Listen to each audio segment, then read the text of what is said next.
afternoon everyone, it's Fiona here from Trust Links, and I'm just back talking a bit more about green things. Today I'm going to look at some house plants because those are what make me happy, and we're going to talk about a little bit about care and about making more plants out of what you've got. So first of all, I'm just giving you a glimpse of these fabulous things that I've got. I'm afraid I don't know all the names, which is a bit sad, but isn't this beautiful? It's got a velvety undergrowth, and look how fab it is. So this one grows in not direct sunlight indoors, and I'm going to divide that into 2 or maybe even 3 plants. This one is a hanging plant. Isn't it gorgeous? A Trancandescia, I think it's called. And I've already made a section of a transplant of that already, which is doing really well. And I'm going to do another one to show you guys. We've got the ubiquitous aloe vera. This one grows like absolute crazy, so that's really nice. Here's a jade plant. I can't remember. Oh well, I haven't. That's just to really show you that I've just taken a cutting of that and it's planted and it's growing beautifully. And this is one of my favourite things. It's called Chain of Hearts. Now look at that. And I have this on the top of my mantelpiece, and it's just growing and it's absolutely beautiful. And I have actually made a cutting of that, which is growing quite well, and I'm going to show you how to do a cutting on that. Right, so I'm going to hand the camera over now while I get on with some action. So here we go. Whoops. Yeah. Okay, can you see me? Yeah. Is it working? Yeah. Good. Right, hello again. Okay, so I think we'll start off first by taking some cuttings of this absolutely fabulous Chain of Hearts. Now, if I just bring it really close to the camera again, sorry, you can see where the leaves are. There's kind of like a node, and that's where new roots are going to grow. So what I'm going to do is I'm going to cut a few pieces off. This is what worked for me last time with the propagation. Right by the node, and I'm going to put that in water. And after a week or so, or maybe a little bit longer, you should notice that you'll see some growth of some new leaves at the end, kind of like this little one is already starting a new leaf there. Obviously that's just gone in the water, and then you can plant it up and it should grow on really successfully. You can do exactly the same thing with this plant. Look at that in the sunshine. Isn't that beautiful? The purple stripes and everything. So again, you just cut off where the nodes are and put that in water. Or you can put them directly into compost, but I just find that this works best for me. Now the great thing about doing this is you can share then, because you can pass them on to friends and family, and I say you can never have too many house plants. Okay, so that's that done. Now the aloe vera, what tends to happen is when you've got a little plant, it will tend to grow little extra babies all around the plant, and then you can just separate the babies out, and you see that that's got new roots on, and then you just plant that up in a pot. And I've got quite a sandy mix in here again. I find that works best for me. So you just plant that up like that. Give it a good watering. Oops. And because that's already got some roots on it, it should be quite happy and just carry on growing. So that's literally instant easy plants. Another thing I like to grow is ivy. This pieces of ivy have actually been sitting on my kitchen windowsill for ages. Look at the roots on that. And you can just grab ivy anywhere. And it is a bit, if Andrew pans to our ivy on the fence. Yes, we got way too much. It does take over a bit, but it's really pretty. And indoors you can just keep cutting it. And it really works well as a cheap and cheerful houseplant. So, you know, don't think, oh, I can't afford a houseplant, go for the ivy. And look how well that's growing. And that's just still in water, you know. Yeah. So that can carry on for a bit, and I'll plant it out at some stage. Right, but for the main event, okay, this plant is called a calathea, if you'd like to focus on that. A dear friend of mine bought this for me, which is why, and it's absolutely beautiful. But, you know, plants for free, why not? Okay, so you can see here, I'm going to just take it out of the pot. So you just grasp it and twist, and it should come out quite easily. And you can see that there's loads of roots here. And if you look in here, you can see that there's loads of space here. So this should divide, I'm thinking, into, I'm going to do two, simply because I've only got one other pot here.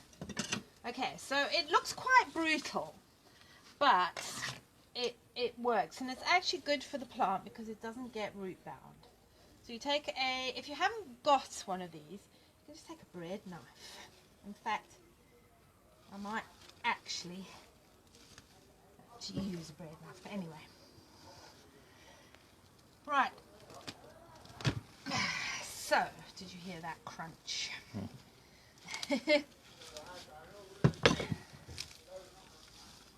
Okay, and pull it apart. That is quite brutal, but look, you see, you've got all that healthy root, and then we've got this one that there's still loads of plant left in there. So this one I'm just going to plant back into its original pot, because I love it the way it's got a matching purple bit. So when we're talking about propagation, there's a couple of different ways of propagating. There's the sowing of seeds, which we've done a bit of. Now, what I'm doing at the moment is called dividing, and this is used for a lot of plants, a lot of perennial plants. Perennial means plants that are supposedly everlasting, that form these clumps. That's another little baby one that wants to come out. So this way, basically, from one plant you can just get an endless supply. So that's the same as the aloe. And then the other way, as that I've done just previously, is what's called root cuttings. And again, an endless supply of plants for free. You can also, there's a couple of other more complicated methods, but I don't think we're going to go into that today. Right, so that's the original plant that looks perfectly happy. I'll just give it a water to get over the shock. Now, as you see, I've actually got this little extra bit that sort of tore off. It sounds quite gruesome. And you might have seen the video that Matt did a while ago with spider plants. So that was a classic. You know, spider plants are probably, what I'm going to do is trim some of these roots, which again looks brutal, but don't worry, it'll recover amazingly well. Okay, so put that in there, squash it down. Making a mess here today. slightly unscheduled today, so I'm not quite as organised as I should be. Never mind. There we go. So we have an extra baby bonus one. And then we've got this one that I'm going to put in this pot and give it to, when I see her again, the dear friend that gave me the original plant. So it's a bonus for her as well.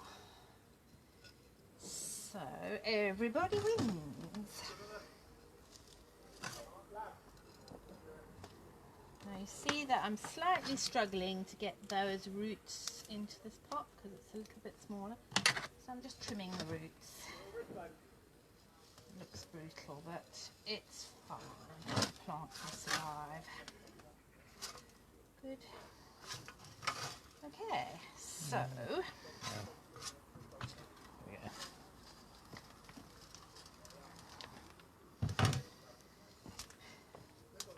good. Right, so in the space of a few minutes, we've got 3 plants for 1, which is great. That probably needs a bit more compost on. Of that, we've got potentially another 4 new plants from those cuttings that I took, and we've got the new aloe vera over there. So that is what you call instant results.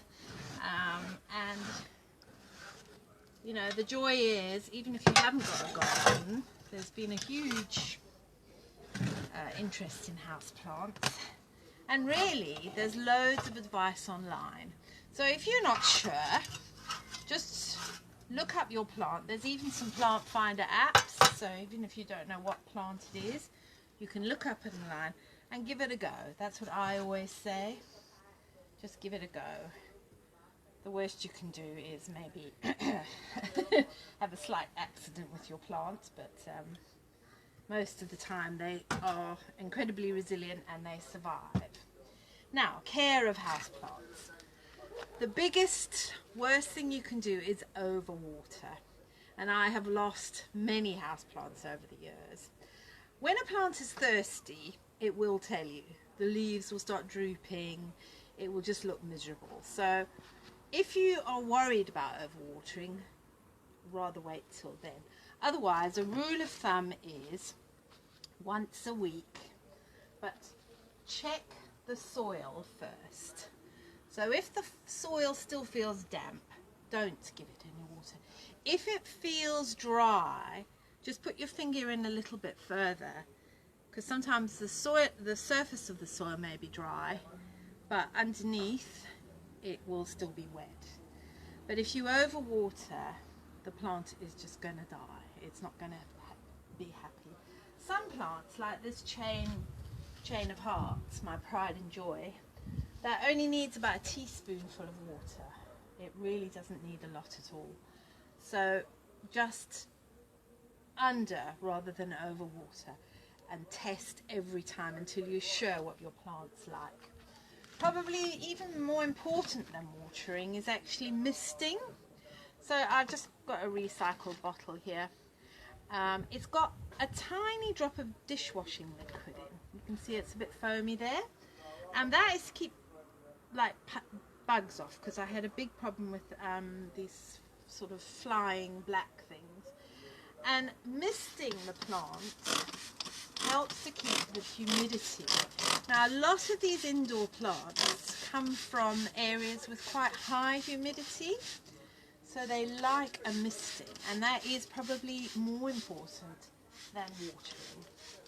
And a tiny little drop of dishwashing liquid just helps to prevent some flying bugs. The other thing is feeding. Now, I use organic liquid seaweed or liquid seaweed. It is a little bit stinky, I won't lie to you, but it is the best thing you can use for plants. And you, again, use less than you think. This is my watering can for plants, and I normally end up having to refill it loads of times, but it's nice because it's got a long spout.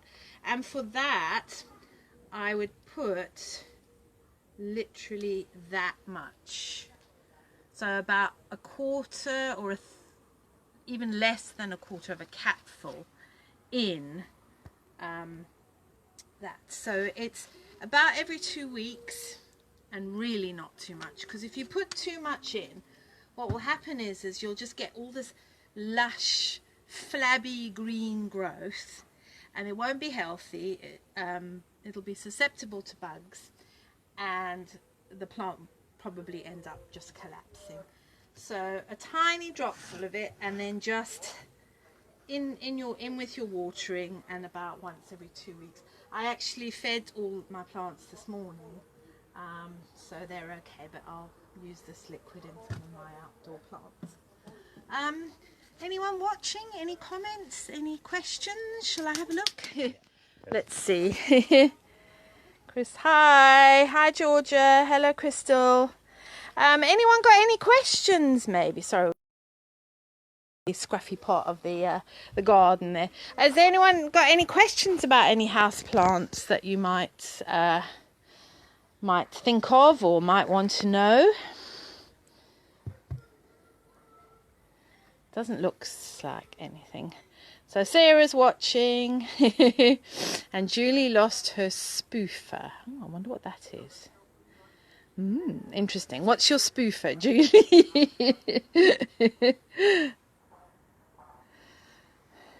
And thank you, Georgia. Yes, I am feeling better. Hello, Lee. Hello, Annette. Hi, guys. Right, well, if anyone has got any questions, you can just put them onto the Trust Links live page, and I'll try and answer. As far as I know, I don't pretend to be an expert. I'm an enthusiastic amateur. And yes, thank you very much for watching. Bye, guys. Have a lovely weekend. Bye.